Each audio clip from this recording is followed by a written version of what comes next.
नमस्कार दोस्तों, मैं हूं शशिकांत कुमार और स्वागत करता हूं आप सभी को ज्ञान सागर के जीके जीएस में। दोस्तों, आज का जो वीडियो है ना, बहुत ही इम्पोर्टेंट होने वाला है। क्या है? आज का बहुत ही वीडियो महत्वपूर्ण होने वाला है, क्योंकि आज का जो टॉपिक है उसका नाम है प्रायद्वीपीय पठार की नदियाँ।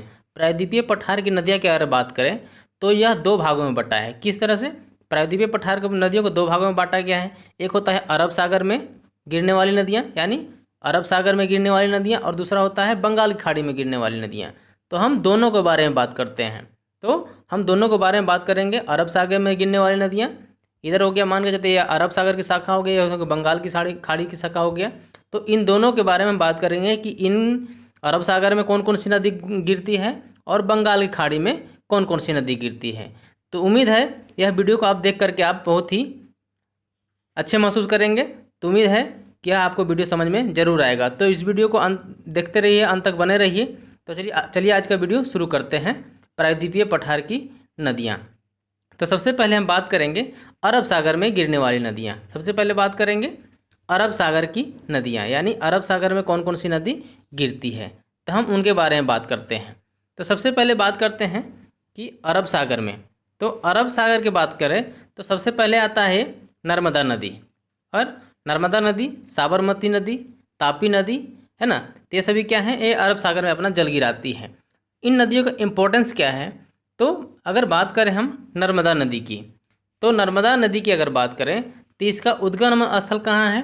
तो नदियों के चैप्टर में मैं प्रायद्वीपीय पठार का जब पढ़ा रहा था तो उसमें बताया था कि नर्मदा नदी जो है ना, वो नर्मदा नदी कहाँ से निकला है? ये सतपुड़ा पहाड़ी पर्वत से, सतपुड़ा पहाड़ी के पर्वत से और मैकाल पर्वत से निकला है। सतपुड़ा पहाड़ी के किस चोटी से? तो मैकाल पर्वत से किसका उद्गम स्थल हुआ है? नर्मदा नदी का। तो नर्मदा नदी का उद्गम स्थल कहाँ है? मैकाल पर्वत से। तो मैकाल पर्वत की किस चोटी से? तो मैकाल पर्वत के अमरकंटक चोटी से। यह एग्जाम में पूछा जा चुका है कि नर्मदा नदी का उद्गम स्थल कहाँ है। तो आपका आंसर होना चाहिए अमरकंटक, यानी अमरकंटक में उद्गम स्थल है किसका? नर्मदा नदी का। तो नर्मदा नदी की अगर बात करें तो इसका अपवाह क्षेत्र कौन कौन सा है? तो इसको अगर अपवाह क्षेत्र के बारे में बात करें तो सबसे पहले अगर बात करें अपवाह क्षेत्र के बारे में, तो नर्मदा नदी का अपवाह क्षेत्र कौन कौन सा है, यानी कौन कौन सा राज्य है? तो सबसे पहले यह मध्य प्रदेश, कहाँ से? मध्य प्रदेश, गुजरात और महाराष्ट्र है। मध्य प्रदेश, गुजरात और महाराष्ट्र, तीन राज्यों से होकर के प्रवाहित होती है। सबसे ज़्यादा किसमें? मध्य प्रदेश में, और सबसे कम महाराष्ट्र में, और दूसरा सबसे ज़्यादा गुजरात में प्रवाहित होती है। यानी इन नदियों का सबसे ज़्यादा प्रवाह क्षेत्र का किन राज्यों में सबसे ज़्यादा है? तो सबसे ज़्यादा प्रवाह क्षेत्र है मध्य प्रदेश में, फिर आता है महाराष्ट्र में थोड़ा सा है, और इसके बाद दूसरा स्थान आता है गुजरात का। यानी तीन राज्यों में नर्मदा नदी का अपवाह क्षेत्र है, यानी इन तीन राज्यों में नर्मदा नदी फैला हुआ है। और इसका मुहाना स्थल कहाँ है? तो मुहाना स्थल ये खंभात की खाड़ी है। खाड़ी क्या होता है दोस्तों? खाड़ी आप सुने होंगे, बे ऑफ बंगाल, बंगाल की खाड़ी, है ना। बंगाल की खाड़ी, खंभात की खाड़ी, और एक कच्छ की खाड़ी। विश्व की सबसे बड़ी खाड़ी है मैक्सिको खाड़ी, है ना। विश्व की सबसे बड़ी खाड़ी है मैक्सिको खाड़ी। तो दोस्तों, खाड़ी आप देखने से पता चल रहा होगा कि ये क्या है। ये भारत का स्थलीय भूभाग है, यानी इधर क्या स्थलीय भूभाग है, लेकिन इधर क्या है, इस जो ये एरिया वाला है ना, ये जो एरिया है, इस क्या है, समुद्र तटीय मैदान है, यानी जलीय क्षेत्र है। तो खाड़ी का मतलब यह होता है कि तीन ओर से भूभाग से घिरा हुआ, यानी तीन ओर स्थल से घिरा हुआ और एक ओर जल से घिरा हुआ भूभाग को क्या कहा जाता है? खाड़ी कहा जाता है। तो आपको उम्मीद है आप समझ पाए होंगे कि खाड़ी किसे कहा जाता है। खाड़ी कहा जाता है कि तीन ओर स्थल से घिरा हुआ और एक भाग जल से घिरा हुआ भाग को हम खाड़ी कहते हैं। तो इस खाड़ी में क्या है? नर्मदा नदी और तापी नदी का क्या है?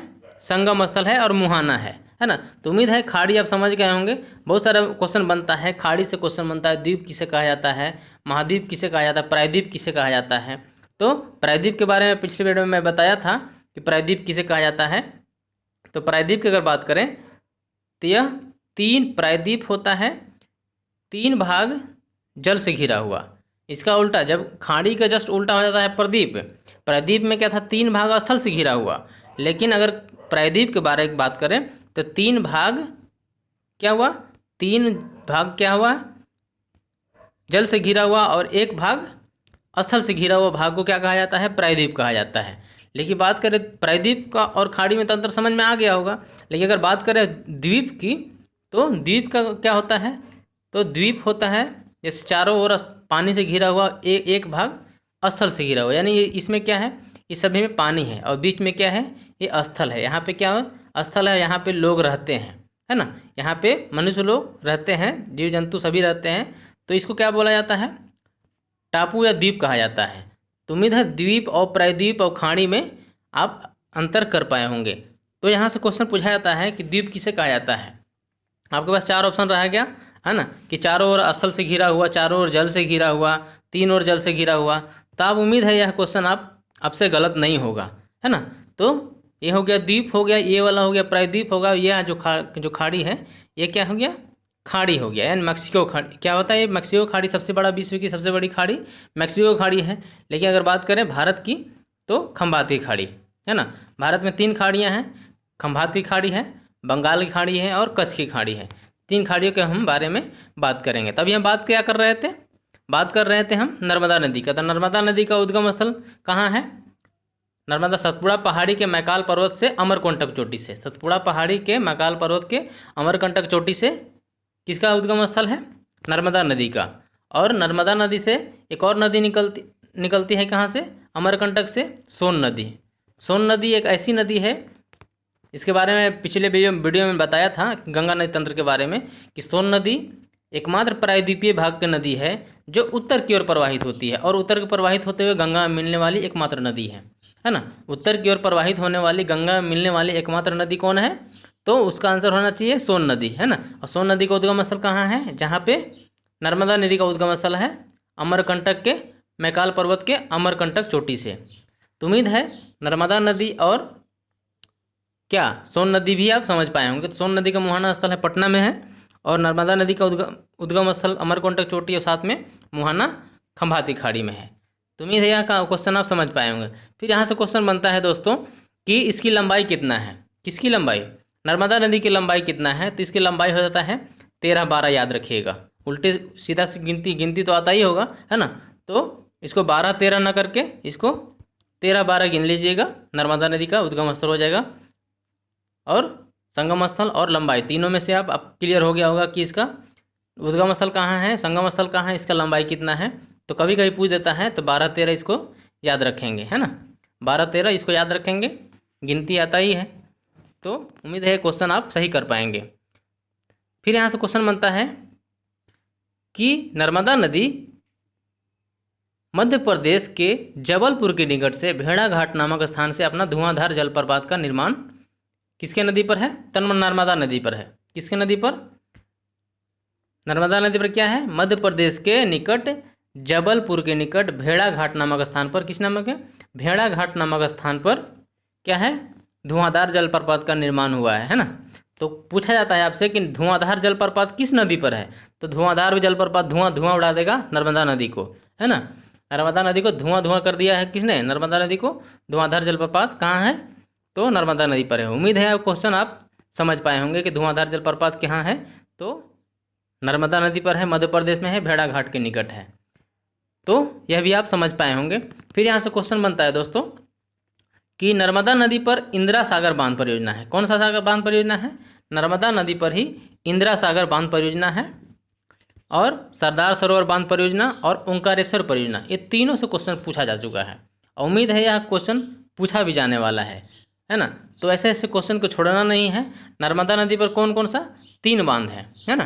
पहला हो जाएगा इंदिरा सागर बांध, और दूसरा सरदार सरोवर बांध, जो बहुत ही एग्जाम में पूछा चुका है, बहुत बार एग्जाम में पूछा जा चुका है, चाहे NTPC हो, चाहे सिविल सर्विस हो, चाहे PCS हो, कोई भी एग्जाम हो, यह क्वेश्चन यहाँ से पूछा जा चुका है कि सरदार सरोवर बांध कहाँ पे है ना। साथ में ओंकारेश्वर परियोजना या ओंकारेश्वर बांध कहाँ है ना। ओंकारेश्वर परियोजना या ओंकारेश्वर बांध कहाँ है, तो यह भी नर्मदा नदी पर है ना। तो उम्मीद है यह भी क्वेश्चन आप समझ पाए होंगे। फिर अगर बात करें तो नर्मदा नदी के और इम्पोर्टेंस क्या है, तो नर्मदा नदी के इम्पोर्टेंस की बात करें तो यह भारत की ऐसा नदी है जो डेल्टा का निर्माण ना करके, है ना, डेल्टा का निर्माण ना कर क्या करती है, एस्चुअरी का निर्माण करती है, एस्चुअरी का निर्माण करती है ना, यानी इसको हिंदी बोल सकते हैं ज्वार नद का निर्माण करती है। तो नर्मदा नदी और ताप्ती नदी दोनों क्या करती हैं, एस्चुअरी का निर्माण करती है। यानी भारत में क्या है, मात्र 2 ऐसी नदियां हैं जो किसका निर्माण करती है, भारत की मात्र 2 ऐसी नदियां हैं जो किसका निर्माण करती है, तो एस्चुअरी का, है ना, एस्चुअरी का निर्माण करती है। साथ में इसको ज्वार नद भी बोल सकते हैं, है ना। और ताप्ती नदी भी क्या करती है, ये भी एस्चुअरी का निर्माण करती है। तो उम्मीद है नर्मदा नदी से क्वेश्चन जो भी आता है आप समझ पाए होंगे। फिर अगर बात करते हैं तो बात करते हैं किसके बारे में, अब ताप्ती नदी के बारे में थोड़ा बात कर लेते हैं कि ताप्ती नदी क्या इंपॉर्टेंस है। तो ताप्ती नदी के बारे में बात करें तो इसका उद्गम स्थल कहाँ है, तो इसका भी तो उद्गम स्थल मध्य प्रदेश में ही है, लेकिन मध्य प्रदेश में किस से, चोटी से, बैतूल जिला के, है ना। नर्मदा नदी का कहाँ पे था, अमरकंटक। लेकिन अगर ताप्ती के बारे में बात करें तो ताप्ती कहाँ पे है, यह भी मध्य प्रदेश में है, लेकिन मध्य प्रदेश में बैतूल जिला में स्थित मुल्ताप्ती या मुल्ताई नामक स्थान से, किसका, मुल्ताई पहाड़ी से किसका उद्गम स्थल है, तो तापी नदी का, तापी या ताप्ती नदी बोल सकते हैं, है ना। तो अमरकंटक हो जाए अगर नाम रहेगा तो हो जाएगा नर्मदा नदी, लेकिन अगर मुल्ताई पहाड़ी रहेगा तो मुल्ताई ताप्ती नदी। तो यह आप दोनों में अंतर कर पाए होंगे कि मुल्ताई पहाड़ी से कौन सा नदी निकलती है और अमरकंटक से कौन सी नदी निकलती है।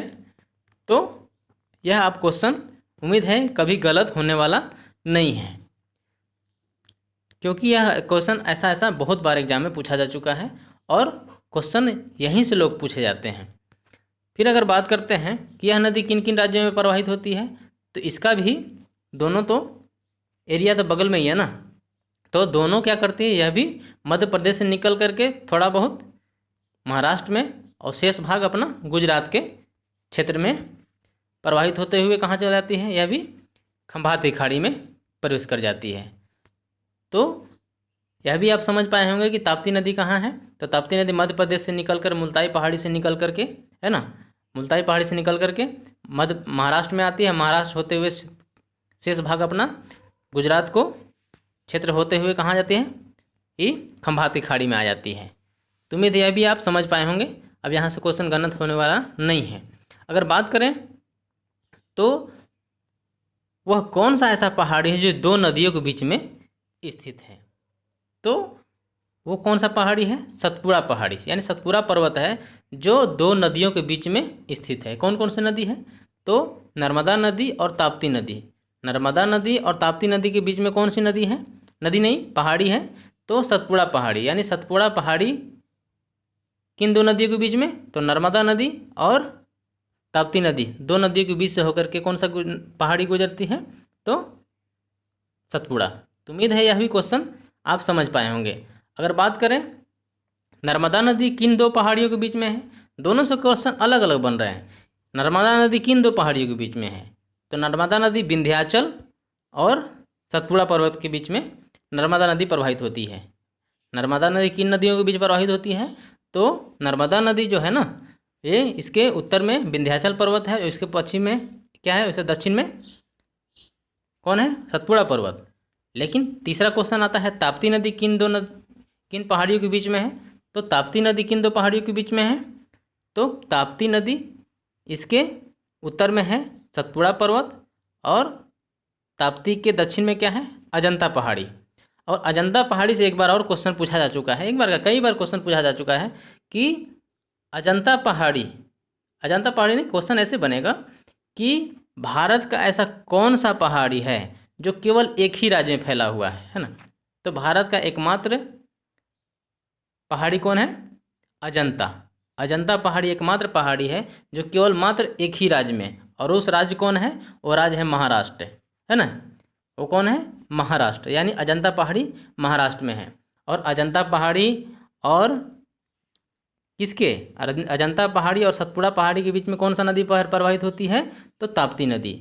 अजंता पहाड़ी और नर्मदा नदी, क्या अजंता पहाड़ी और सतपुड़ा पर्वत के बीच में ताप्ती नदी, जबकि ताप्ती नदी और नर्मदा नदी के बीच में ही अरावली क्या यह है सतपुड़ा पहाड़ी। तो उम्मीद है यहाँ से 4 प्रकार के क्वेश्चन बनते हैं और चारों को पूरा घोर की तरह बताया एकदम पूरा कि कभी भी आप भूल नहीं सकते हैं इस पहाड़ी को। इस पहाड़ी से कैसे भी क्वेश्चन पूछा जाएगा इस क्षेत्र से कि नर्मदा नदी के उत्तर में है कौन सा पहाड़ी है, तो विंध्याचल पहाड़ी। नर्मदा नदी के दक्षिण में पहाड़ी कौन सा है, तो सतपुड़ा पहाड़ी। और ताप्ती नदी के दक्षिण में कौन सा पहाड़ी है, तो अजंता पहाड़ी। और ताप्ती नदी के उत्तर में कौन सा है, तो सतपुड़ा पहाड़ी। तो उम्मीद है यहाँ से क्वेश्चन आप कभी भी आपका गलत होने वाला नहीं है। फिर अगर बात करें तो इस नदी का और इम्पोर्टेंस क्या है, तो इस नदी का इम्पोर्टेंस यह है कि यह भी भ्रंश घाटियों से होकर के प्रवाहित होती है। भ्रंश घाटी से होकर कौन से प्रवाहित होती है, नर्मदा और ताप्ती नदी। नर्मदा नदी और ताप्ती नदी ये पश्चिम भारत की नदियां हैं, है ना, पश्चिम भारत की प्रवाहित होने वाली नदियां हैं। लेकिन पूछ देगा कि बंगाल की खाड़ी में, यह तो अरब सागर में प्रवाहित हो रही है ना, पूछ देगा यहाँ से तुरंत क्वेश्चन घुमा देगा, एकदम तुरंत क्वेश्चन घुमा देगा कि बंगाल की खाड़ी में प्रवाहित होने वाली वह कौन सी नदी है जो भ्रंश घाटियों से प्रवाहित होकर के आती है। यानी बंगाल की खाड़ी में गिरने वाली कौन सी नदी है जो भ्रंश घाटियों से प्रवाहित होते हुए आती है, तो उसका एकमात्र नदी है जिसका नाम है गोदावरी। कौन सा नदी है, सॉरी यह दामोदर। गोदावरी भी है, गिरती है बंगाल खाड़ी में, लेकिन गोदावरी के बारे में अभी बात करेंगे। तो हम भ्रंश घाटी के बारे में बात कर रहे हैं। पश्चिम भारत में अरब सागर में गिरने वाली नदी है जो भ्रंश घाटी से प्रवाहित होती है, उसका नाम है नर्मदा और ताप्ती। जबकि बंगाल की खाड़ी में प्रवाहित होने वाली नदी है दामोदर नदी, जो अपना जल गिराती है मुख्य रूप से हुगली नदी में, है ना। और दामोदर नदी को और इम्पोर्टेंस क्या दिया जाता है कि दामोदर नदी को बंगाल का शोक के नाम से जाना जाता है। किसके नाम से जाना जाता है, तो बंगाल के शोक के नाम से जाना जाता है। किसको, दामोदर नदी को। तो यह दामोदर नदी का इम्पोर्टेंस है। और दामोदर नदी निकलता कहाँ है, तो दामोदर नदी का उद्गम स्थल है छोटा नागपुर पठार से, है ना। तो छोटा नागपुर से पठार से प्रवाहित होने वाली एकमात्र नदी है, भ्रंश घाटी से प्रवाहित होने वाली एकमात्र नदी है कौन, दामोदर नदी। तो उम्मीद है दामोदर नदी से क्वेश्चन अब छूटने वाला नहीं है। और दामोदर नदी को बंगाल का शोक के नाम से जाना जाता है। फिर यहाँ से क्वेश्चन बनता है, तो ये तो क्वेश्चन समझ में आ गया कि 3 नदियाँ हैं जो भारत के भ्रंश घाटी से प्रवाहित होती है ना। फिर अगर बात करें कि अब अरब सागर में गिरने वाली प्रायद्वीपीय पठार की दूसरी सबसे लंबी नदी कौन है, तो प्रायद्वीपीय पठार की अरब सागर में गिरने वाली दूसरी सबसे लंबी नदी कौन है, तो यह हो जाएगा ताप्ती नदी। क्वेश्चन पे गौर कीजिएगा, क्वेश्चन मैं क्या बोल रहा हूँ कि अरब सागर में गिरने वाली नदी, अरब सागर में गिरने वाली दूसरी सबसे लंबी नदी, तो दूसरी सबसे लंबी नदी हो जाएगा ताप्ती। तो दूसरी जब ताप्ती है जिसका लंबाई कितना है, इसका लंबाई मैं बताया हूँ 724 किलोमीटर। इसका लंबाई है कितना, 724 किलोमीटर। लेकिन सबसे लंबी नदी जो अरब सागर में गिरती है उसका नाम क्या है, उसका नाम हो जाएगा नर्मदा नदी। यानी नर्मदा नदी भारत की अरब सागर में प्रवाहित होने वाली सबसे लंबी नदी है। कौन है, सबसे लंबी नदी, अरब सागर में गिरने वाली सबसे लंबी नदी नर्मदा नदी, जबकि दूसरी सबसे लंबी नदी ताप्ती नदी। तो उम्मीद है यह क्वेश्चन आप कभी भी नहीं भूल पाएंगे। फिर यहाँ से क्वेश्चन बनता है कि गुजरात का जो सूरत है ना, वो किस नदी पर बसा हुआ है, तो गुजरात का जो सूरत है ना, जो सूरत है ना, ये किस नदी पर बसा हुआ है, तो ताप्ती नदी पर बसा हुआ है। ताप्ती नदी के तट पर कौन सा शहर बसा हुआ है, तो गुजरात के सूरत किस नदी पर, तो सूरत ताप्ती नदी के तट पर बसा हुआ है। तो यह भी क्वेश्चन पूछा जा चुका है कई बार एग्जाम में कि गुजरात का सूरत किस नदी के तट पर स्थित है, तो आपका आंसर होना चाहिए ताप्ती नदी, सूरत ताप्ती नदी। तो यह क्वेश्चन भी आप समझ पाए होंगे। फिर यहाँ से क्वेश्चन बनता है कि उकाई परियोजना एवं काकड़ा पारा परियोजना किस नदी में बनाया गया है। यानी उकाई परियोजना एवं काकड़ा पारा परियोजना किस नदी में बनाया गया है, तो आपका आंसर होना चाहिए कि ताप्ती नदी पर ही उकाई परियोजना एवं काकड़ा परियोजना बनाया गया है, जो किस राज्य में है, गुजरात में है ना। गुजरात में ताप्ती नदी के किनारे सूरत शहर बसा हुआ है, और गुजरात में ही क्या है, गुजरात में ही उकाई परियोजना और काकड़ापारा परियोजना किस नदी पर है, तो ताप्ती नदी के तट पर ही बनाया गया है। तो उम्मीद है यह क्वेश्चन आप समझ पाए होंगे कि नर्मदा नदी और ताप्ती नदी से क्वेश्चन आप नहीं भूल पाएंगे, और दामोदर नदी से आप क्वेश्चन नहीं भूल पाएंगे, और सोन नदी के बारे में तो बता ही दिया है। तो जो मुख्य नदी है ना, वो प्रायद्वीपीय पठार से जो निकलने वाली नदी है, तो मैं उसके बारे में चर्चा कर दूंगा। प्रायद्वीपीय पठार में दोनों तरह से आती है ना। यह जो क्षेत्र है प्रायद्वीपीय पठार का क्षेत्र है, तो यहाँ से भी गिरने वाली, बंगाल की खाड़ी में गिरने वाली और अरब सागर, दोनों के बारे में हम बताएंगे। तो जहाँ से लिंक मेरा बन जाएगा मैं वहाँ से शुरू कर दूंगा कि कौन सा नदी किधर जाने वाला है ना। तो आप इस बात को ध्यान में रखेंगे कि लिंक किधर से कौन सा बन रहा है। जैसे नर्मदा नदी के बारे में लिंक बन रहा था कि भंस घाटी में, तो मैं चला गया बंगाल की खाड़ी में। तो इस तरह से लिंक अगर बन जाएगा तो मैं अगर जिस लिंक में जाऊँगा उसको हम वहाँ से अब निकालते हुए चलेंगे। अब बात करते हैं लूनी नदी की, है ना। तो अगर बात करते हैं तो लूनी नदी कहाँ है, तो लूनी नदी के बारे में बात करें तो लूनी नदी है कहाँ, तो लूनी नदी का उद्गम स्थल राजस्थान से है ना।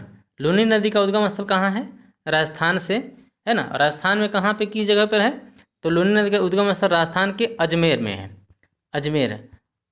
और अजमेर में क्या है, एक मकबरा है। कौन सा मकबरा है, उसका नाम है, क्या नाम है, मोइनुद्दीन चिश्ती का मकबरा। किसका मकबरा है अजमेर में, तो अजमेर में अगर कोई क्वेश्चन अगर पूछा जाएगा किसका मकबरा है, तो मोइनुद्दीन चिश्ती का मकबरा है। किसमें, कहाँ पे है, अजमेर में। और अजमेर से क्वेश्चन एक और बनता है कि 2.5 दिन का झोपड़ा, 2.5 दिन का झोपड़ा या मंदिर कहाँ है, तो यह भी अजमेर में है ना। 2.5 दिन का झोपड़ा और 2.5 दिन का मंदिर अगर पूछा जाता है, कहीं कहीं झोपड़ा पूछा जाता है, 2.5 दिन का मंदिर पूछा जाता है। तो जो भी ऑप्शन में रहेगा, अगर 2.5 दिन लिखा हुआ है कि 2.5 दिन का झोपड़ा और 2.5 दिन का मंदिर कहाँ है, तो यह भी अजमेर में है ना। और इसका निर्माण किसने किया था, तो इसका निर्माण कुतुबुद्दीन ऐबक के द्वारा, है ना। गुलाब वंश का संस्थापक था कुतुबुद्दीन ऐबक, है ना। गुलाब वंश का संस्थापक कुतुबुद्दीन ऐबक था। उन्होंने ही क्या किया था, 2.5 दिन का झोपड़ा का मंदिर का निर्माण करवाया था, कहाँ, अजमेर में। तो देखें, अजमेर से मैं नदी पढ़ा रहा हूँ, चला गया मैं अजमेर, कुतुबुद्दीन दिल्ली वंश, सल्तनत वंश में चला गया। तो इस तरह से क्वेश्चन लिंक करके आप जहाँ जा रहे हैं वहाँ जहाँ जहाँ जाता है वहाँ तक जाने दीजिए, है ना, तभी आप फैक्ट को समझ पाएंगे।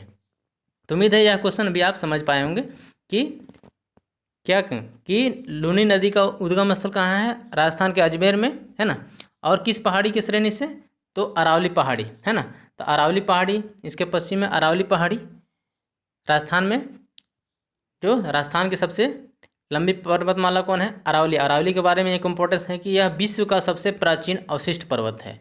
क्या है, अरावली के अगर बारे में बात करें इम्पोर्टेंस कि अरावली क्या इम्पोर्टेंस है, तो अरावली विश्व का सबसे प्राचीन अवशिष्ट पर्वत है ना। सबसे अवशिष्ट वलित पर्वत है ना। वलित पर्वत है, नवीन पर्वत है, लेकिन सबसे पुरानी वलित पर्वत है कौन, अरावली। तो अरावली से में ही क्या है, लूनी नदी का उद्गम स्थल है।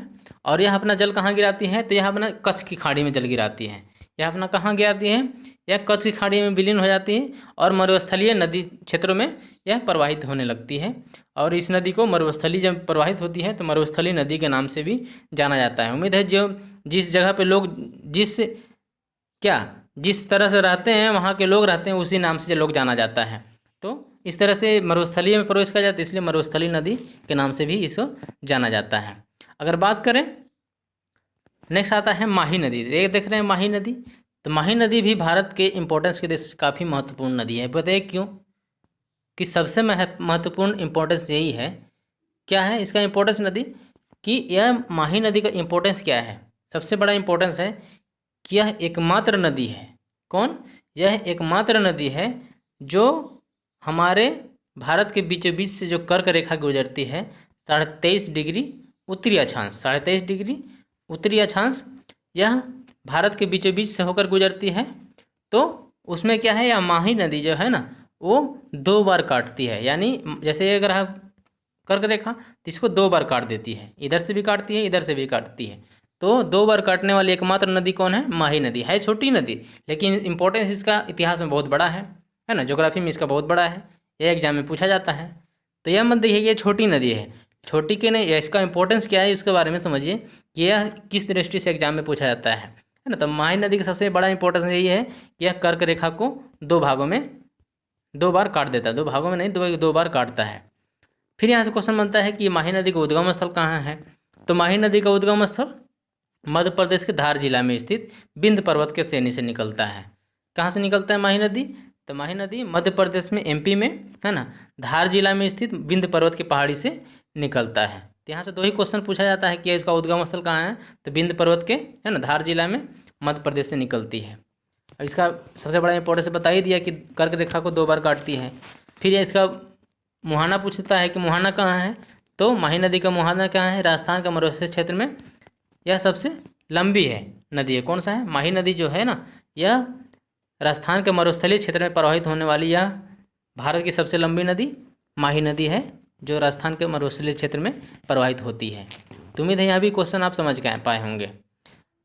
और यह कहाँ गिरती है? तो इस नदी का खंभात की खाड़ी में गिर जाती है। माही नदी जो है ना, माही नदी भी कच्छ के रन में नहीं गुजरती है, वो लूनी नदी है। लूनी नदी का क्या है? कच्छ के रन में प्रवाहित होती हुई चली जाती है। लेकिन जब माही नदी है ना, माही नदी खंभात की खाड़ी में गिरती है। तो उम्मीद है यह भी क्वेश्चन आप समझ पाए होंगे। फिर यहाँ से गुजरात के बारे में बात करें तो गुजरात से प्रवाहित होने वाली सबसे इम्पोर्टेंट नदी के बारे में बात करें तो यह है साबरमती नदी। कौन है? साबरमती नदी। इसका इम्पोर्टेंस भी बहुत बड़ा है नदी में। तो साबरमती नदी के बारे में बात कर लेते हैं। तो इसकी लंबाई कितना है? तो साबरमती की लंबाई 320 किलोमीटर है। कितना है? 320 किलोमीटर। 320 किलोमीटर है साबरमती की लंबाई। तो यह इम्पोर्टेंस नहीं है, इम्पोर्टेंस है वो जो मैं बताने वाला हूँ। तो सबसे पहला फैक्ट ये बनता है साबरमती नदी से, क्या साबरमती नदी से कौन सा फैक्ट बनता है कि साबरमती नदी से सबसे पहला पॉइंट ये बनता है कि इस नदी का उद्गम स्थल कहाँ है। तो इसका उद्गम स्थल जो है ना, यह राजस्थान में है ना। इसके पश्चिम में क्या है? राजस्थान है। और राजस्थान में कहाँ से? तो मेवाड़ की पहाड़ी से, है ना। मेवाड़ के पहाड़ी से जो उदयपुर जिला में स्थित है। मेवाड़ की पहाड़ी कहाँ है? उदयपुर जिला में स्थित है। और उदयपुर जिला में स्थित मेवाड़ की पहाड़ी से ही यह साबरमती नदी निकलती है। लेकिन यह किसको? यह कर्क रेखा को नहीं काटती है, लेकिन माही नदी 2 बार कर्क रेखा को काट देती है। तो उम्मीद है यह भी क्वेश्चन आप समझ पाए होंगे। सबसे बड़ा इंपॉर्टेंस यह है कि यह उदयपुर से मेवाड़ की पहाड़ी से निकलती है ना। कहाँ से? तो राजस्थान से। फिर यहाँ से क्वेश्चन बनता है कि यह नदी की उद्गम स्थल तो आप समझ गए, लेकिन इसका संगम स्थल कहाँ है? मुहाना कहाँ है? तो इसका मुहाना भी खंभात की खाड़ी में ही है। कहाँ है? खंभात की खाड़ी में ही इसका मुहाना है। फिर यहाँ से क्वेश्चन बनता है कि सबसे बड़ा इंपॉर्टेंस मैं बता रहा हूँ कि इस नदी पर सबसे प्रमुख शहर कौन बसा हुआ है। तो आपका आंसर मालूम चल गया होगा कि अहमदाबाद जो है ना, अहमदाबाद, जिसको भारत का मैनचेस्टर कहा जाता है। अहमदाबाद को किस नाम से जाना जाता है? भारत का मैनचेस्टर, यानी सूती वस्त्र का राजधानी के नाम से जाना जाता है। भारत का मैनचेस्टर के नाम से जाना जाता है अहमदाबाद। वो किस नदी पर है? तो साबरमती नदी के तट पर ही बसा हुआ है। तो उम्मीद है साबरमती नदी से 2-3 इम्पोर्टेंस बनता है। और साबरमती में ही क्या है? महात्मा गांधी जी ने साबरमती आश्रम की स्थापना किए थे। कहाँ? साबरमती में ही, साबरमती नदी के तट पर ही, अहमदाबाद में ही साबरमती नदी है। तो साबरमती नदी का आश्रम कहाँ है? आश्रम की स्थापना किसने किया था? महात्मा गांधी जी ने, है ना। कब? तो 1916 ईस्वी में। 1916 ईस्वी में महात्मा गांधी जी ने 1915 में भारत वापस आए थे। कहाँ से? दक्षिण अफ्रीका से। 1915 में भारत वापस आए थे। उनके आने की स्मृति में 9 जनवरी को क्या मनाया जाता है? प्रवासी दिवस मनाया जाता है। 9 जनवरी को प्रवासी दिवस मनाया जाता है। तो उम्मीद है साबरमती नदी से क्वेश्चन अब छूटने वाला नहीं है।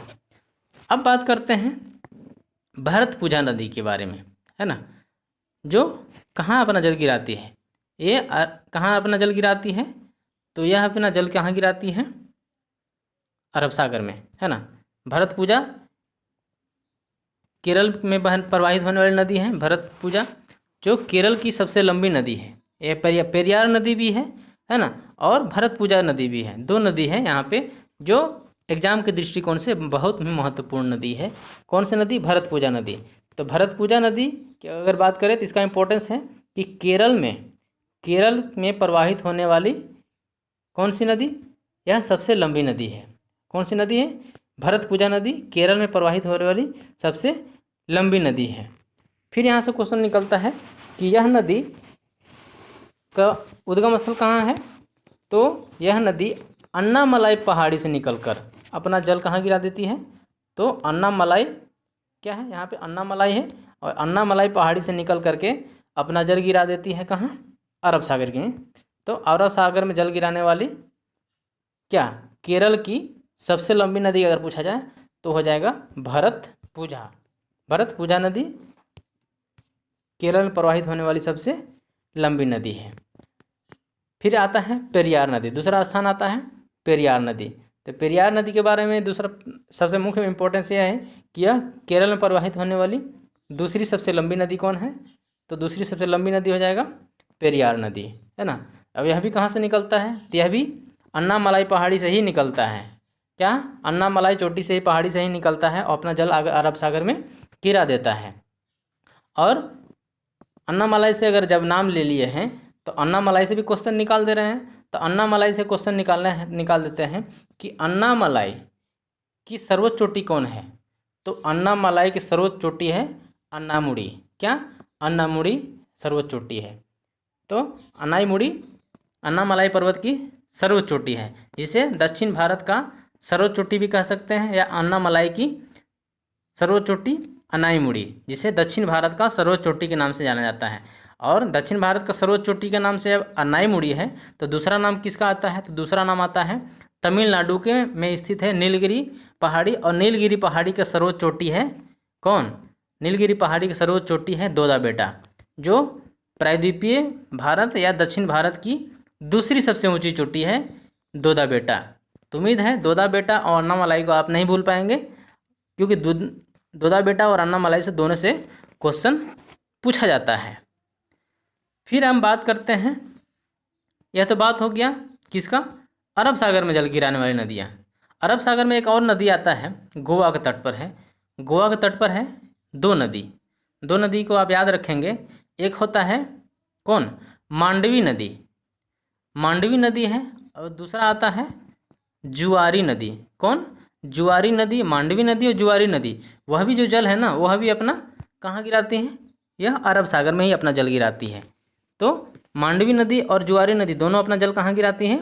तो अरब सागर शाखा में। और मांडवी नदी जुआरी नदी कहाँ है? तो यह गोवा में है ना। और सीधा सीधी क्वेश्चन यहाँ से बनता है मांडवी नदी से कि गोवा किस नदी के तट पर है? तो मांडवी नदी के तट पर है। गोवा किस नदी के तट पर है? तो मांडवी नदी के तट पर है। तो यह क्वेश्चन भी पूछा जा चुका है। तो उम्मीद है यह क्वेश्चन आपको समझ में आ गया होगा। तो ये रहा किसके बारे में? अरब सागर में गिराने वाली नदियाँ। तो हम किन किन नदियों के बारे में बात कर लिए? नीचे से बात करते हैं, भरतपुजा नदी, पेरियार नदी, मांडवी नदी, जुआरी नदी, है ना। और कौन सा नदी के बारे में बात कर लिए? जो मुख्य नदी था वो बात कर लिए, ताप्ती नदी, नर्मदा नदी, माही नदी, साबरमती नदी और लूनी नदी, है ना। इनके अलावा मैं गोदावरी नदी के बारे में आप बात करेंगे हम बंगाल खाड़ी में। तो पहला पॉइंट इसको याद रखना है कि अरब सागर में जल गिराने वाली नदियाँ कौन कौन हैं, है ना। तो उसके बारे में बात कर लिए हैं। अब बात करते हैं किसके बारे में? तो बंगाल की खाड़ी है। तो बंगाल की खाड़ी में इनसे भी ज़्यादा नदियाँ हैं जो प्रायद्वीपीय पठार की जो नदियाँ हैं ना, प्रायद्वीपीय पठार की नदी है जो अरब सागर में जल गिराती है, उससे कहीं ज़्यादा ये प्रायद्वीपीय पठार की नदियाँ जो है ना, ये बंगाल की खाड़ी में जल गिराती है। तो यह में क्या है? इसमें बहुत सारे नदियाँ हैं। कौन कौन नदी हैं? मुख्य नदी के बारे में बात करें तो गोदावरी नदी, कहाँ? गोदावरी नदी हो जाएगा। जो ये सभी क्या है? इन सभी की सहायक नदियां हैं। तीन सभी को सहायक नदियों के बारे में बात करेंगे। महानदी के बारे में बात करेंगे, है ना। कावेरी नदी के बारे में बात करेंगे, कृष्णा नदी के बारे में बात करेंगे। तो इसका टॉपिक अगला बहुत ही इंपॉर्टेंट होने वाला है। जैसे अरब सागर की नदी के बारे में बात करें, उसी तरह से बंगाल की खाड़ी की नदियों के बारे में हम बात करने वाले हैं।